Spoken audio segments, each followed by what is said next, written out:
Doctor, മോക്കെങ്ങനെയുണ്ട്? Relax. അപൂർവ critical stage ഏതാണ്ട് overcome ചെയ്തു എന്ന് തന്നെ പറയാം.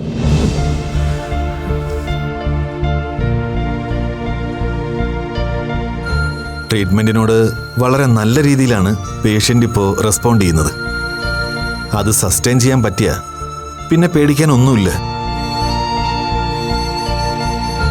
ഏതായാലും എല്ലാവരുടെയും പ്രാർത്ഥനയ്ക്ക് ഫലമുണ്ടായെന്ന് കൂട്ടിക്കൊള്ളൂ. ഓക്കെ ഡോക്ടർ, എനിക്ക് മോളെ ഒന്ന് കാണാൻ പറ്റുമോ പ്ലീസ്? സോറി, ഇപ്പൊ പറ്റില്ല.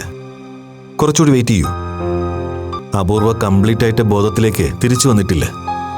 ഇപ്പം മോളെ ഡിസ്റ്റർബ് ചെയ്യാതിരിക്കുന്നതാ നല്ലത്. കുറച്ചുകൂടി കഴിയട്ടെ, കാണാമല്ലോ. മിസ്റ്റർ വിജയ് ഒന്ന് വരൂ.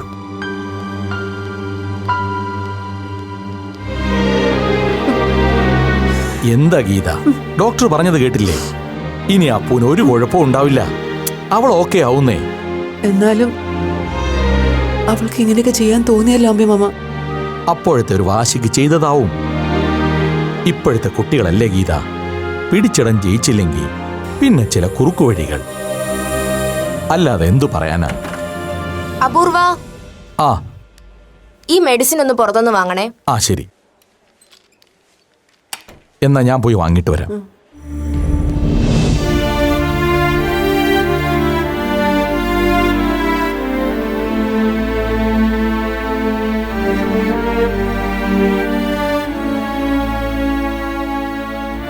പോലീസ് എൻക്വയറിയുടെ കാര്യം ഞാൻ എം ഡിയുടെ അടുത്ത് സൂചിപ്പിച്ചിട്ടുണ്ട്.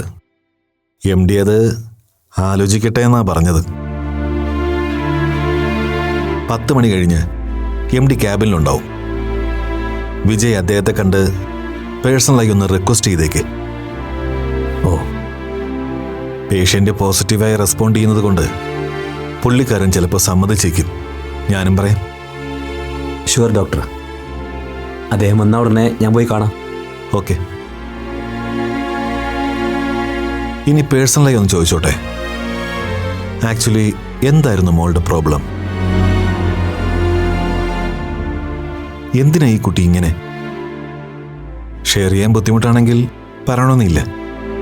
മിക്കവാറും ലവ് ഫെയില്യൂർ, അല്ലെങ്കിൽ പരീക്ഷയിൽ തോൽക്കുക, അതുമല്ലെങ്കിൽ വീട്ടുകാരുമായി ഉണ്ടാവുന്ന നിസ്സാര പിണക്കങ്ങൾ. ഇതൊക്കെയാവും ഭൂരിഭാഗം കേസുകളുടെയും കാരണങ്ങൾ. കുട്ടികൾ വളരെ സെൻസിറ്റീവാണ്, സൂക്ഷിക്കണം. മോളെ ഇവിടെ എത്തിക്കാൻ ഒരു 10 മിനിറ്റ് കൂടി താമസിച്ചിരുന്നെങ്കിൽ നിങ്ങളുടെ ഈ കാത്തിരിപ്പിന് ഒരു ഫലവും ഉണ്ടാവില്ലായിരുന്നു. അത്രയ്ക്ക് ക്രിട്ടിക്കൽ സ്റ്റേജിലായിരുന്നു ആ കുട്ടി. റിക്കവറായി തിരിച്ചു പോകുമ്പോൾ നിങ്ങൾ പേരൻസ് അപൂർവയുമായി ഒന്ന് തുറന്ന് സംസാരിക്കണം. എന്താണ് മോളുടെ റിയൽ പ്രോബ്ലം എന്ന് കണ്ടുപിടിക്കാൻ ശ്രമിക്കേ. എന്നിട്ട് അത് പരിഹരിക്കാൻ ശ്രമിക്കൂ. ഇല്ലെങ്കിൽ ഇനിയും ഇതുപോലെ എന്തെങ്കിലും അബദ്ധം കാണിച്ചാൽ എപ്പോഴും ഭാഗ്യം നമ്മുടെ കൂടെ ഉണ്ടാവണമെന്നില്ലല്ലോ.